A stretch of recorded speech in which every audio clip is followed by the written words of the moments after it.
একজন মানুষ সর্বপ্রথম কোন জিনিসের প্রেমে পড়ে জানেন? কথার প্রেমে পড়ে। কিসের? কথার প্রেমে পড়ে। কথার ধরন, কণ্ঠস্বর, তার অ্যাটিটিউড, তার শব্দের জাদু, এটা মানুষের হৃদয়কে জয় করে ফেলে।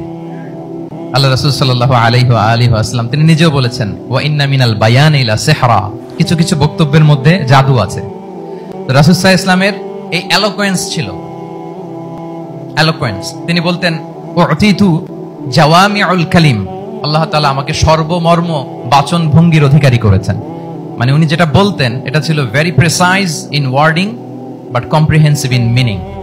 প্রিসাইজ ইন ওয়ার্ডিং, শব্দের বিবেচনা এটা খুবই precise and clear, but comprehensive in meaning. এটার যে দোতনা, এটার যে appeal to the heart of the people, to the heart of the listener, এটা অসাধারণ, মানুষের হৃদয়কে জয় করে ফেলতো। আল্লাহু আকবার। তাহলে নেতা হইতে হইলে তার কমিউনিকেশন স্কিল লাগবে, কি বলেন? লাগবে। এখন নেতা আসছে, উনি বক্তব্য করতে পারতেছে না, তাহলে কি নেতা হইতে পারবে? পারবে না। তাহলে পাবলিক স্পিকিং, কমিউনিকেশন স্কিল, এটা ইটস এ মাস্ট, এটা নেতার লাগবে।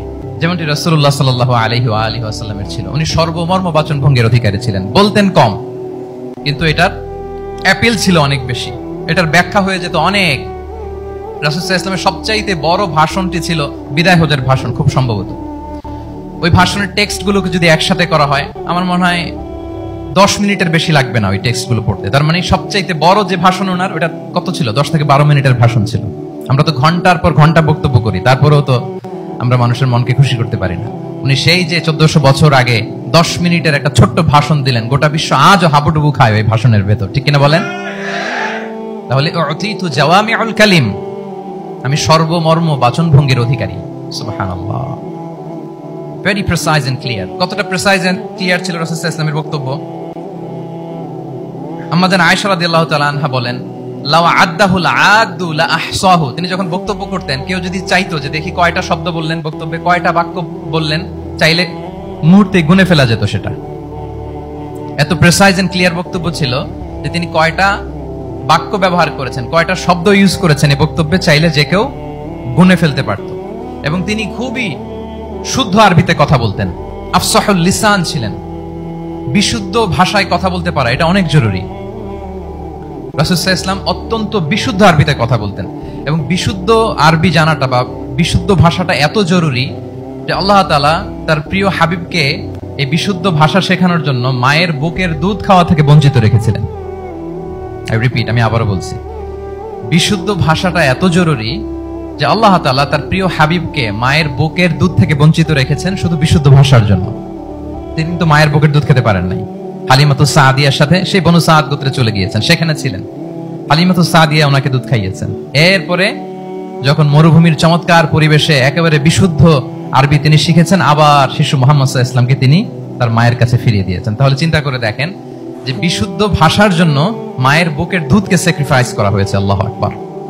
তাহলে আম্মা জান আয়েশা রাদিয়াল্লাহু তাআলা আনহা বলতেন, লাউ আদাহুল আদু লা আহসাহু, চাইলে যে কেউ গুনতে পারতো যে তিনি প্রিয় নবীজি কয়টা বাক্য বললেন, কয়টা শব্দ। এত প্রিসাইজ এন্ড ক্লিয়ার ছিল। অন্য বর্ণনায় এসেছে, কানা ইয়াতাকাল্লামু বিকালামিন বাইনাহু ফাসলুন, তিনি এমন ভাবে কথা বলতেন, কথার মাঝখানে মাঝখানে পজ দিতেন। কি দিতেন? পজ দিতেন, মানে একটু থামতেন যাতে করে শ্রোতারা বুঝতে পারে।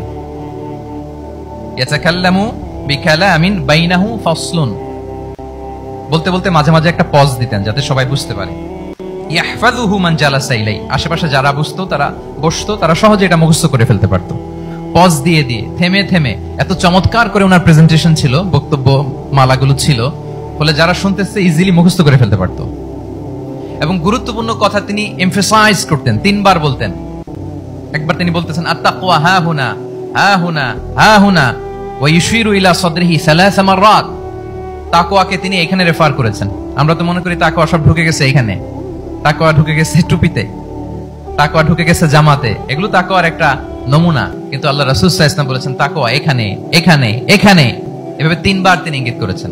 গুরুত্বপূর্ণ কথাকে তিনি এভাবে এমফাসাইজ করতেন। মাঝে মাঝে এমন আবেগঘন বক্তব্য উপস্থাপন করতেন, সাহাবারা অশ্রুসিক্ত হতো। ওয়াজিলাত মিনহাল কুলুব যারাফাত মিনহাল উয়ুন, সাহাবারা বলতেন যে আমরা অশ্রুসিক্ত হতাম, আমাদের হৃদয় বিগলিত হতো। এত চমৎকার মর্মস্পর্শী বক্তব্য তিনি করতেন।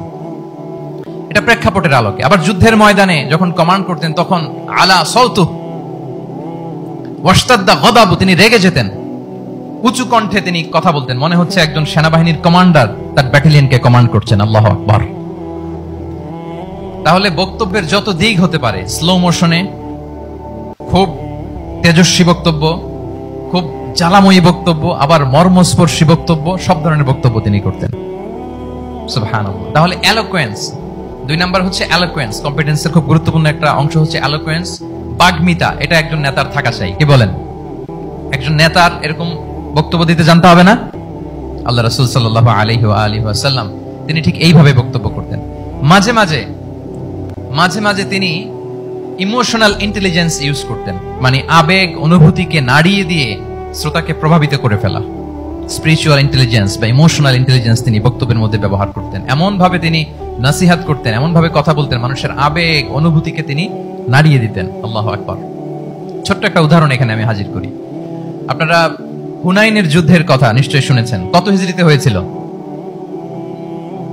হ্যাঁ, আজকে তো অনেক পুরস্কার বিজয়ীদেরকে দেখলাম আমরা, মাশাআল্লাহ। কত? 8ম হিজরি। তার মানে মক্কা বিজয়ের ইমিডিয়েট পরেই, কয়েক সপ্তাহ পরেই তো হুনাইনের যুদ্ধ হয়েছিল। এই হুনাইনের যুদ্ধে অনেক ওয়ার বুটিজ মুসলমানদের করতলগত হয়েছিল, মানে অনেক গানিমাত, অনেক সম্পদ ওনারা যুদ্ধ শেষে যুদ্ধলব্ধ সম্পদ হিসেবে পেয়েছিলেন। 24,000 উট। কত উট? 24,000 উট, প্রায় 40,000 ভেড়া। এত পরিমাণ গনিমত যখন রাসূল সাল্লাল্লাহু আলাইহি ওয়াসাল্লাম পেলেন, তিনি এগুলো বন্টন করতে শুরু করলেন। কিন্তু রাসূল সাল্লাল্লাহু আলাইহি ওয়াসাল্লাম তিনি বন্টন করতে যে আনসারী সাহাবীদেরকে, অর্থাৎ মদিনার যে সাহাবারা, তাদেরকে কিছুই দিলেন না, বরং তিনি মক্কার সাহাবাদেরকে দিলেন, অন্যান্য গোত্রের লোকদেরকে দিলেন, আশেপাশের সবাইকে দিলেন, কিন্তু দিলেন না কাদেরকে? আনসারী সাহাবীদেরকে। ফলে এত বিশাল ওয়ার বুটিজ, এর মধ্যে থেকে কিছুই আনসারীরা পেল না। ওনাদের মধ্যে ক্ষোভের জন্ম নিল, ওনাদের মধ্যে একটু অসন্তোষ তৈরি হলো, ক্ষোভের জন্ম হলো, এবং ক্ষোভ থেকে ওনারা সমালোচনা করতে আরম্ভ করলেন আল্লাহ রাসূল সাল্লাল্লাহু আলাইহি ওয়াসাল্লামের। এবং সমালোচনা করতে করতে এটা এমন পর্যায়ে চলে গেল, এক পর্যায়ে তারা বলতে আরম্ভ করলো যে আমরা ওনার জন্য জান দিলাম, জীবন দিলাম, আজকে উনি এত সম্পদ পেয়ে সব নিজ এলাকার লোকদের মাঝে বন্টন করে দিল, এটা কি ঠিক করলো উনি? আল্লাহ তাআলা আল্লাহর নবীকে ক্ষমা করুক, আল্লাহ তার রাসূলকে ক্ষমা করুক।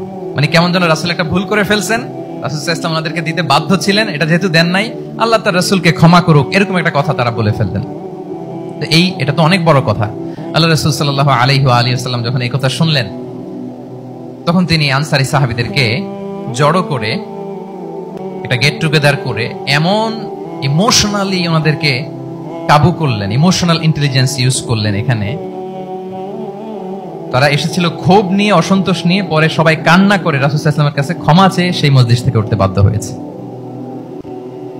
তিনি সবাইকে ডেকে বললেন, ইয়া মা'আশারাল আনসার, আলাম আতিকুম দুল্লালান ফাহাদাকুমুল্লাহ ওয়া আলাতান ফাআগনাকুমুল্লাহ ওয়া আ'দাআন ফাআল্লাফাল্লাহু বাইনা কুলুবিকুম। চমৎকার চমৎকার এক্সপ্রেশন, যে ওহে আনসাররা, আমি কি তোমাদেরকে পথভ্রষ্ট পাইনি, পথহারা পাইনি? আমার ওসিলায় তোমরা হেদায়েতের দেখা পেয়েছো। আমি কি তোমাদেরকে নিঃস্ব পাইনি? আমার ওসিলায় তোমরা সমৃদ্ধ হয়েছে, সম্পদশালী হয়েছে। আমি কি তোমাদেরকে যুদ্ধরত অবস্থায় পাইনি? আউস খাজরাজ তোমরা তো ফাইট করতেছিলে ইচ আদার, আমি যে তোমাদের মধ্যে সম্প্রীতি আর ভালোবাসার মেলবন্ধনে তোমাদেরকে একত্রিত করে দিলাম। আওয়াজাতুম ফি আনফুসিকুম ফি লুআআতিন মিনাদ দুনিয়া, আর দুনিয়ার সামান্য কিছু জিনিসের কারণে তোমরা মনে কষ্ট পাচ্ছ, যেটা দিয়ে আমি কিছু নও-মুসলিমদের হৃদয়কে আকৃষ্ট করছিলাম। তাআল্লাফতু বিহা কওমান লিয়ুসলিমু ওয়া ওয়াকালতুকুম ইলা ইসলামিকুম, আমি কিছু নও-মুসলিমদেরকে এগুলো দিয়ে তাদের হৃদয়টাকে ইসলামের প্রতি আরো অ্যাট্রাক্টেড করতেছিলাম, আর তোমাদেরকে তোমাদের ইসলামের উপরই আমি ছেড়ে দিয়েছি। আমি জানি আমার আনসাররা, তাদের হৃদয়ে যে ইসলাম আছে এটাই তাদের জন্য যথেষ্ট। আমা তারদাউনা আইয়াযহাবান নাসু বিশ-শাতি ওয়াল বাঈর ওয়া তারজিউনা বিরাসূলিল্লাহি ফি রিহালিকুম, won't you be happy that people go back to their country with sheep and camel and you go back to your country with Rasulullah? আল্লাহু আকবার। তোমরা কি এতে খুশি হবে না মানুষ উট আর ভেড়া নিয়ে তাদের এলাকায় ফিরবে, আর তোমরা আল্লাহর রাসূলকে নিয়ে তোমাদের এলাকায় ফিরবে? এরকম একটার পর একটা ইমোশনালি রাসূল সাল্লাল্লাহু আলাইহি ওয়াসাল্লাম যখন আনসার সাহাবীদেরকে কাবু করতে লাগলেন, ওনারা এমন ভাবে কান্নার রোল জুড়ে দিল, এমন ভাবে অনুতপ্ত হলো, কাঁদতে শুরু করলো। পরে এরা বলতে আরম্ভ করলো, আমি তো 2-1 বাক্য বললাম, লম্বা চূড়া মন মাতানো বক্তব্য, হৃদয় স্পর্শী বক্তব্য। তারা বলল, ইয়া রাসূলুল্লাহ, আমরা শুধু আপনাকে পেয়েই খুশি, রাসূল সাল্লাল্লাহু আলাইহি ওয়াসাল্লাম বলেন, গোটা বিশ্বের মানুষ যদি এই পথ ধরে আর আনসারীরা যদি এই পথ ধরে, আমি এই পথ ছেড়ে দিয়ে আনসারীদের পথে হাঁটবো। আল্লাহ তুমি আনসারদের ক্ষমা করো, তাদের সন্তানদের ক্ষমা করো, তাদের নাতিদেরকে ক্ষমা করো। এভাবে মর্মস্পর্শী বক্তব্য যখন ইমোশনাল ইন্টেলিজেন্স দিয়ে যখন রাসূল সাল্লাল্লাহু আলাইহি ওয়াসাল্লাম বললেন, সব আনসারী সাহাবারা কাঁদতে আরম্ভ করলেন। সবাই ফাবাকাল কওমু হাত্তা আখদালু লুহাহুম, তাদের প্রত্যেকের দাড়ি ভিজে গেল, এমন কান্না জুড়ে দিল। আল্লাহু আকবার। তাহলে এটা ছিল রাসূল সাল্লাল্লাহু আলাইহি ওয়াসাল্লামের বক্তব্যের মাধ্যমে শ্রোতাদের মাঝখানে প্রভাব সৃষ্টি করার ক্ষমতা।